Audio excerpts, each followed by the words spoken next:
అందరికీ praise the lord. ఈరోజు Hebron calendar వాగ్దానము ఇర్మియా 29వ అధ్యాయము 11వ వచనము చదువుకుందాము.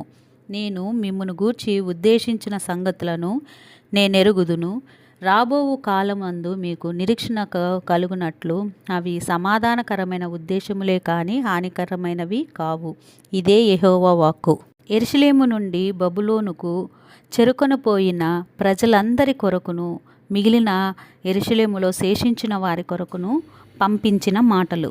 ఇశ్రాయేలుల దేవుడును సైన్యములకు అధిపతియగు యెహోవా తన ప్రేరణ చేత బబులోనుకు చెరకొనిపోయిన వారందరికీ ఇలాగూ ఆజ్ఞ ఇచ్చుచున్నాడు. ఇండ్లు కట్టించుకొని వాటిలో నివసించుడి, తోటలు నాటి వాటి ఫలములను అనుభవించుడి, పెండిళ్ళు చేసుకుని కుమార్తెలను కనుడి. అక్కడ ఏమీ మీకు తక్కువ లేకుండా వృద్ధి పొందుటకై వారు కుమార్తెలను కనునట్లు మీ కుమారులను పెండ్లిండ్లు చేయుడి, మీ కుమార్తెలకు పురుషులను సంపాదించుడి.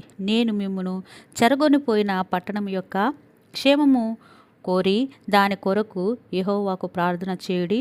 దాని క్షేమము మీ క్షేమమునకు ఆధారమగును. ఇక్కడ చెరలోనికి వెళ్ళిపోయిన వారు మనమేమనుకుంటాము, అయ్యో వాళ్ళు చెరలోకి వెళ్ళిపోయారు, ఎలా ఉన్నారో ఏమో, ఏ యొక్క శ్రమలు అనుభవిస్తున్నారో అని మనం అనుకుంటున్నాం. కానీ ఇది దేవుని ఉద్దేశమని మనము ఇక్కడ చూడవచ్చు అన్నమాట. ఏమన్నాడు? యెహోవా తన ప్రేరణ చేత బబులోనుకు చెర తీసుకొని పోయిన వారి కొరకు అనని ఇక్కడ రాసి ఉందన్నమాట. కాబట్టి ప్రభువు ఉద్దేశాలు మన వంటివి కాదు. అందుకని ఇక్కడ 11వ వచనంలో ఏం చెప్తున్నాడు?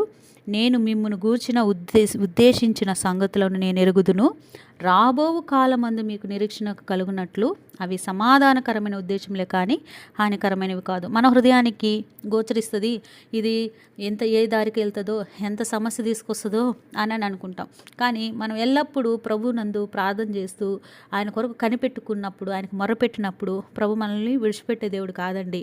మీరు నన్ను వెతికిన ఎడల పూర్ణ మనసుతో విచారణ చేసిన ఎడల దేవుడే మనల్ని ప్రత్యక్షపరుచుకుంటాడనమాట. తన మాటల ద్వారా బలపరిచేవాడుకుంటాడు. అందుకనే 70 సంవత్సరములు చెరలోనికి వెళ్ళిపోయిన వారి కొరకు ఈ మాటలు రాయించాడనమాట. తిరిగి మిమ్మల్ని నేను ఇక్కడికి రప్పిస్తాను, దర్శిస్తాను. అంత మాత్రమే కాదు, మీ యందు ఉద్దేశించిన సంగతులు నేను ఎరుగుదునని. కాబట్టి అటువంటి ఎరిగిన దేవునికి ప్రార్థన చేస్తే ప్రభు అన్ని విషయాల్లో మనల్ని సరైన మార్గంలో నడిపించుటకు సమర్థుడు. ఎక్కడున్నా దేవుని పిల్లలు క్షేమాభివృద్ధి కలిగి జీవిస్తారు, ఫలిస్తారు. ప్రార్థన చేసుకుందాం. ప్రేమగల తండ్రి, కృపగల దేవా, యేసయ్యా నీకు వందనాలు చెల్లిస్తున్నాను. మీరు మమ్మల్ని ఫలింపజేసి అభివృద్ధి చెందించే దేవుడివి. మాకు నిరీక్షణ కలిగినట్లు అవి సమాధానకరమైన ఉద్దేశాలను స్తుతిస్తే యేసుక్రీస్తు నామములో అడిగి వేడుకొని పొందుకున్నాం పరమ తండ్రి, ఆమేన్. ప్రార్థనా అవసరతల కొరకు